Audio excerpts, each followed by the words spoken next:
Okay, good morning ladies and gentlemen. Eno video njikoze amakya ga leero era ne woba olaba face eno naakava mu buliri. Nja kusaba gwagiraba onyambe ogitambuze. Amanya bampita simple, nkwaniriza ku mukutu kagenda kuba kawanvu mukko. Akaleero kagenda baka lugezigezi. Ngenda kwetumiikirizaamuko wabula it is worth it.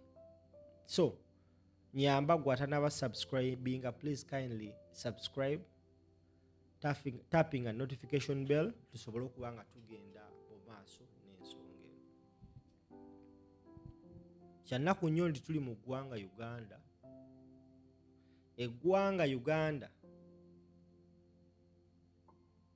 nga ebyobulamu mu ggwanga Uganda biyebayeba, biri mu mbeera esinga okuba embi, naye nga twongera okuteeka ssente z'omuwi w'omusolo mu nsonga oba oli awo ezitandyetaaze kuteekamu ne tuleka ensonga enkulu.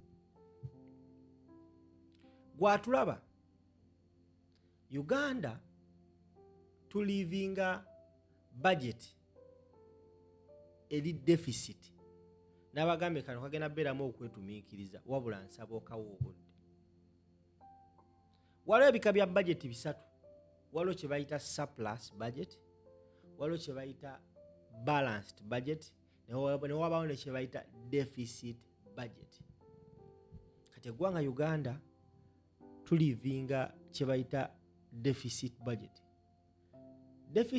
Deficit budget kyekika kya budget whereby for example ofuna emitwalo 3, kati ngenda kiteeka mu perspective ya waka. Olina amakaago gwe taata, omulimu gw'okola ofuna emitwalo 3 omwezi, naye waka okozesa emitwalo 5. Kiba kitegeeza zogenda okukwata ez'omusale emitwalo 3 ogenda zispendinga, ogenda kakibwa okwewolako ssente ewa neighbor osobole okumaliriza ebizibu eby'emitwalo 5, nti ospendinga kingi nnyo ku kyofuna, kikuleetera okukwata z'ofuna ate weewoleyo. Eyo budget eggwanga Uganda gye tulivinga. Now balanced budget kyekika kya budget whereby ofuna emitwalo 3 naye ebyetaaga ewaka bya mitwalo 3 net, which means ogenda sasula osigale nga toyina ate nga tobanjibwa. Eyo gye bayita balanced budget. Then surplus budget ye budget whereby ofuna emitwalo 3 omwezi naye ng'ebizibu by'ewaka bya mitwalo 20, nti ogenda sasula ebizibu byo ofisewo emitwalo 10 gy'ogenda bankinga. Now Uganda yaliko mu kika kya surplus budget nga sente ze tukuŋŋaanya ez'omusolo nyingi nnyo ku ze tusevinga, manyanga nyingi nnyo ku ze tugenda okukozesa, nti baasoloozanga sente revenue ne batemaatema budget ne bafissaawo sente. Era tuwulira eggwanga Uganda mu biseera bya Amini lyawolako amawanga nga Dubai, lyawolako amawanga nga Singapore, naye right now bassebo ne bannyabo tekisoboka. Omanyi lwaki? Nti wane Uganda budget yaffe eri mu trillions 8 plus, naye Uganda Revenue Authority esolooza trillions 3. Can you imagine? Nabagambe nga tokagenda beera kawanvu wabula kalimu n'olugezigezi. Nsaba okawo obudde enebadde just preamble nkuteekateeka okutwala ku kinyusi kya video. Nsaba okawo obudde wekanaggwera ogenda bba ofunyemu. Now bye binayimu ku bintu Bobi Wine byabadde ng'agamba bannayuganda naye nga abasinga tebakitegeera. Kati wano we tutuuse mutandise owulira akaliro. emu ku nsonga lwaki gwe munnayuganda olina okyawa ennyo gavumenti eno ogenda gimanyamu eno vidiyo. Omwaka oguwedde Uganda Revenue Authority baagiwa TASIC yakuŋŋaanya more than 30 trillion. Kyokka bajeti yaffe ng'erimu 80 trillion. Era TASIC gye baabawo we baahitinga their target, gavumenti eno yabawa akasiimo ka billions 23 olw'okubanga nti baahitinze target etali even a quarter to the budget of the Republic of Uganda. Ezo billions 24 baazibawa bazirye ng'akasiimo okuba nti baahitinze target ya ssente ze baabagambye. Can you imagine? Now, okusinziira ku byenfunye bagamba mu next financial year 2026-2027 Parliament wants additional 91.5 billion among other things.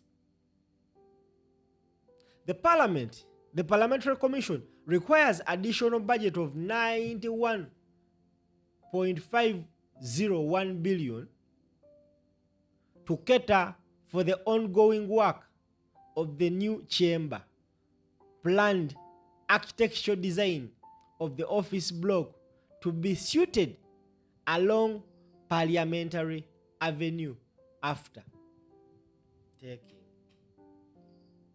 Now, ekizimbe kya Parliament bassebo ne bannyawo kyatandika okuzimbibwa mu biseera bya COVID-19 era abasajja bano bayisa ssente mu Parliament ne bazibawa, kati baagalayo billions 91 endala mu millions 5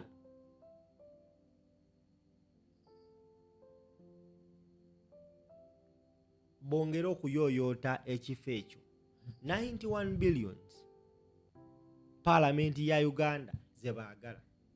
Era gwe ssebo bannya bandaba oba bali tokimanyi, this time round ababaka abawangudde ogenda mu Parliament bagenda kuweebwa buli omu miliyoni 300, 300 million za kugula mmotoka. 300 million buli omu ze bagenda omuwa za kugula mmotoka. Nabagambe kati okugenda beeramu olugezigezi era nsaba gwe wonna wenna atulaba ogenda kunnyamba okampeera obudde. Kati tutuuse ku kinyusi kya vidiyo.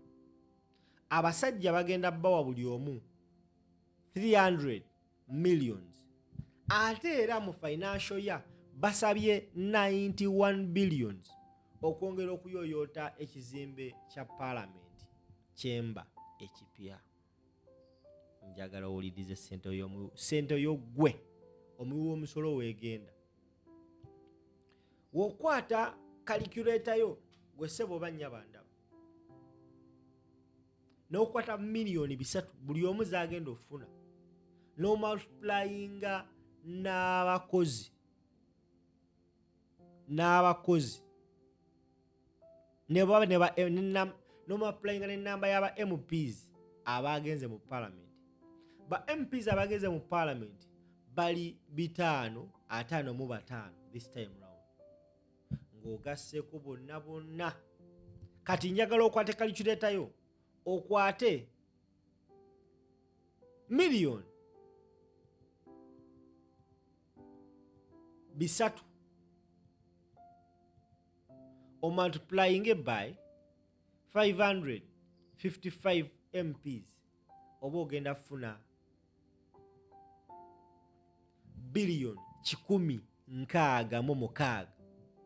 So Parliament yaffe ababaka baffe mu mwaka gwe tugendamu financial year bagenda kukwata biliyoni 166.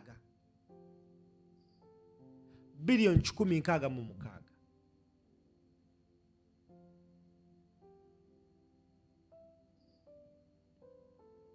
Buli omu asobola okuba nga afuna emmotoka.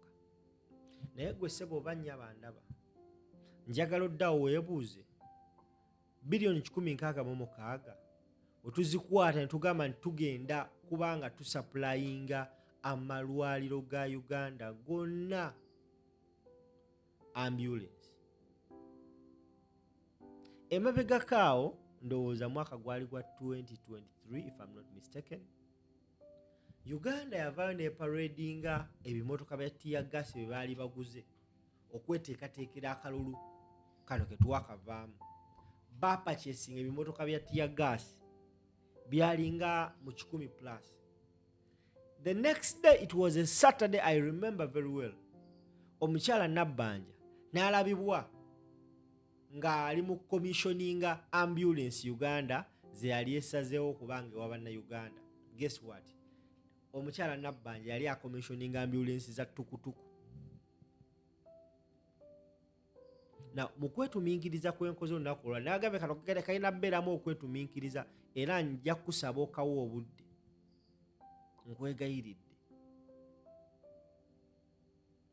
Webanga Uganda egenda spendinga billions 165 ku mmotoka z'aba MP kubatambuza, just ezo za kubatambuza, gwe ssebo bannya bandaba njagala wazzeekaawo ne weebuuza Uganda gavumenti nga gavumenti eggwanga Uganda lina ambulance mmeka?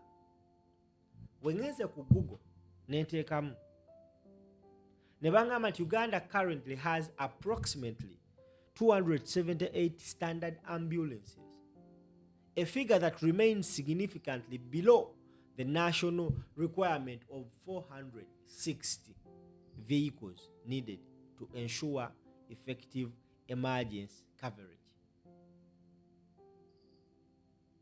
While recent efforts have focused on expanding the fleet, including a February 2026 donation of 9 vehicles from Japan, the country continues to face gaps in its emergency medical services.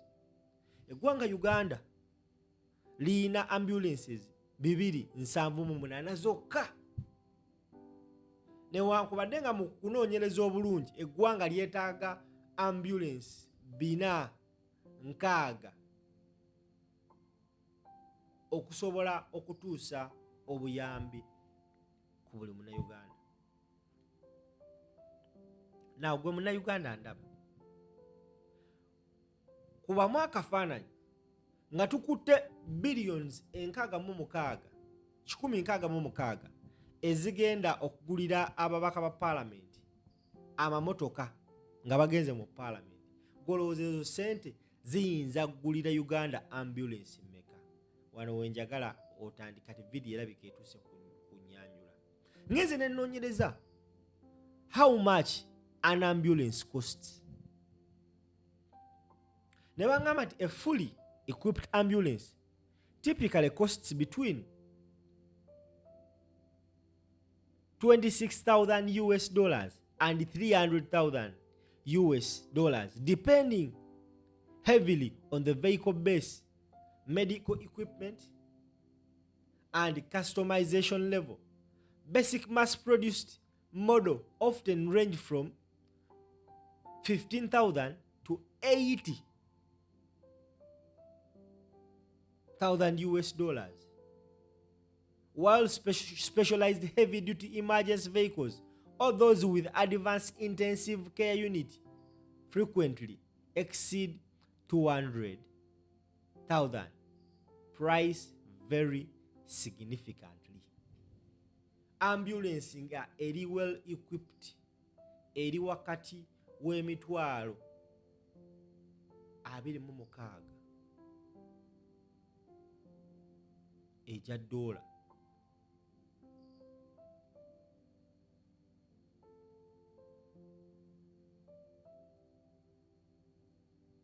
Kati gwe ssebo bannya batulaba mu kwetumiikiriza kwenkoze njagadde kwata ssente ezo emitwalo 26 ejja $. Rather emitwalo 26 ejja $. Ozimultiplyingemu ne ssente zaffe wanene Uganda. Katono nnyo. Njagala eno ensonga tugimalirize. Tugende ova waneeno olunaku olwaleero gwe Munnayuganda otegeere nti ssente y'omusolo etokomoka mu bintu ebitalina makulu. Nabagambye kano kalimu okwetuminkiriza era gwe atakasobola kye mmanyi abasinga mwakavuddeko dda keetaaga mwekammwe abasobola. Now w'okwata emitwalo 260 no multiplying by 3,500 buli mmotoka ebeera ku miliyoni 91. Buli mmotoka ebeera mu miliyoni 91. Kati njagala tugende. Now parliament oba government egenda spendinga billions 166 ku babaka ba parliament okufuna amamotoka mu kisanzi ekiddako. Buli ambulance gye twetaaga e Uganda okusobola okuba na ambulance twetaaga ambulance, buli ambulance eri mu miliyoni 91.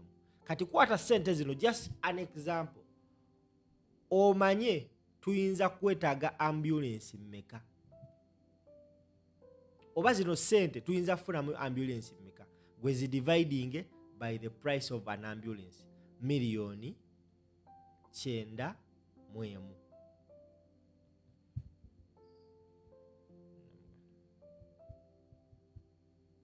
Miliyoni 91. 1 2 3 wozi dividing kiba kitegeeza mu ssente zino ez'ababaka ze babawadde ogula amamotoka biliyoni 166 we tuba nga tuzikutte ogulamu ambulance nga buli ambulance ya miliyoni 91 tuba tugenda kufuna ambulance 1,829. Okategedde tuba tugenda kufuna 1,829 ambulance. Naye nga bagamba Uganda right now currently erina approximately 278 ambulances, naye nga yandibadde yeetaaga 460 ambulance. Bwe tubazeebazeemu ssente ze bagenda oguliramu ababaka emmotoka ne tuzidividinga by the cost of an ambulance, tuba tufuna mu ezo ssente tuba tugenda kujjamu ambulance 1,829 1,829 ambulances. Ekyo kiba kitegeeza ki? Kati gwe ssebo bannya bandaba wano wali wenjagala tekati opaying very much attention. Wezibanga ssente ezigenda okugulira ababaka emmotoka, because ezo ssente siza kubawa mu bitundu, ssente olumalayo bati okulayira nga bazikwasa. Kati gwe Munnayuganda ali yavundira mu ddwaliro kino olina okukimanya. Sinnabakuwulira tteeka okuva mu bakulembeze ba National Union Platform standi yaabwe ku ssente zino miliyoni 3 eza buli mubaka ez'emmotoka, sinnakiwulirako. Naye kyemmanyi bajja vayo nabo bakyogereko, because it is uncalled for. Abantu bavundira mu malwaliro, omuntu n'atuuka ekiseera nga yeetaaga okumutransporting omujja mu referral hospital Mubende. Nze nina kyali wange yafuna accident Mubende awo, bamuyita Kariyo, may he so rest in peace. Yafuna accident ne bakizuula nti oba omusaayi gugenze mu bwongo nga yeetaaga immediate surgery etasobola kukolebwa Mubende. Bassebo ne bannyabo, ekisinga okwewunyisa twali tulina otuuza meeting twesonde ssente ambulance esobole omutwala mu ddwaliro Mulago bamukole surgery. Omuntu alina okupatikana neza surgery, at the same time olina okupatikana neza ambulance. Babi musajja wati asobola kubanga asimattuka, baba batuuka oba somewhere like bayisiza Metiyana n'afa, balina ogikyusa bamukomyewo. Naye singa akadde ketwamala aka almost 3 hours nga tusonda ssente eza ambulance omutwale mulago oba oli osanga singa waliwo ambulance ku standby twandibadde tusobola okusevinga obulamu bwa kyali wange oyo. Mukama Katonda amusonyiwe byamusobako. Now wekibanga mu billions 165 ababaka ze bagenda obbagulyamu amamotoka nga tusobola okufulamu ambulances 1829 ambulance ng'ate eggwanga lya Uganda at the moment currently balina ambulance 278 kiba kitegeeza tuba tuhitinze that target ng'ezo ssente tetuzononedde ku babaka kugula amamotoka nga tulina gavumenti erowooza ku bannayuganda because there is no need for buying an MP a car that is worth 300. Kambozi MP watambulira mu primo tasobola kuteesa. Tasobola kuteesa. Kati nkulaga lwaki Uganda erivinga kyebayita sub deficit budget nti sente zesolooza ng'omusolo trillions 3.5 ntono nnyo kuze twetaaga of facilitating budget yaffe because budget yaffe ya 80+ trillions naye nga revenue authority ekitongole kivunaanyizibwa ku kuŋŋaanya omusolo kikuŋŋaanya 30 something trillion. N'owuliriza nti omukulembeze w'eggwanga spending almost 2 billions a day. N'owulira statement ku bizibu Uganda byeyina ku bizibu eggwanga lyaffe lye biyina parliament esaba bagyongere billions 91 okuyoyoota ekifo we bateeseza. What a pity. Kyannaku nnyo.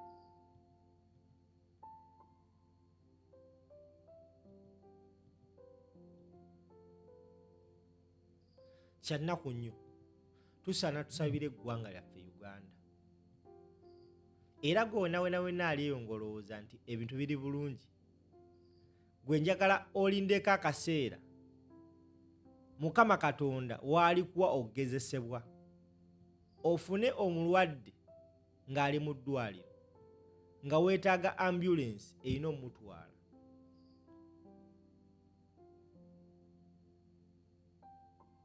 Gwe abasajja ne bakola survey ne bagamba health ministry says over 64 of Ugandans now are served by ambulances.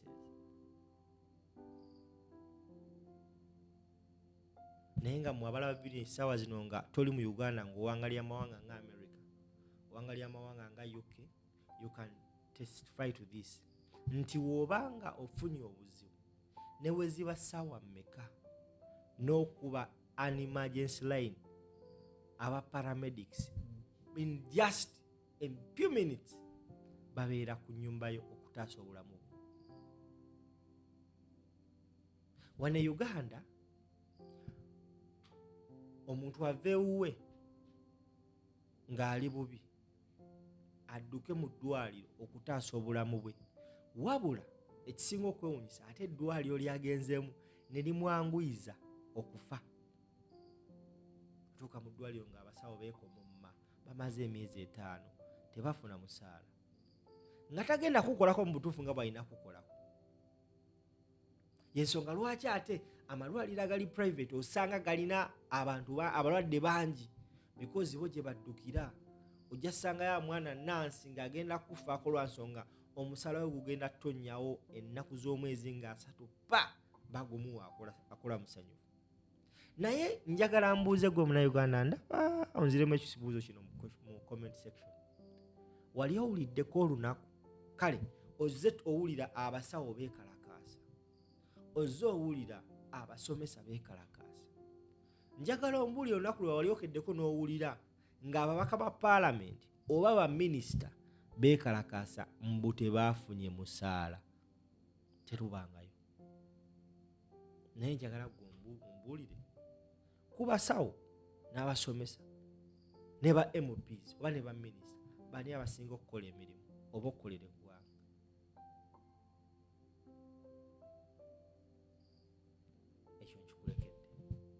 Thank you so much for watching. Bw'obanga osanze ka video kaneno nga kalina amakulu munnayuganda akalaba nsaba onnyambe okateekeko share. Nsaba we zinaatukira ssaawa 10 ng'eno vidiyo ekubye omutwalo kigenda kumpa amaanyi okuddamu okukola vidiyo endala because nabagamba buno nze yabwesigaliza nzekka. Abalala baluyongoyongo tebabusobola. Kuno ku YouTube nze yasigala okukola vidiyo bweziti. Of course waliyo n'abalala abatonotono naye nze nabagambe ngenda zibawa on a daily basis. Kati kavuge bampita simu.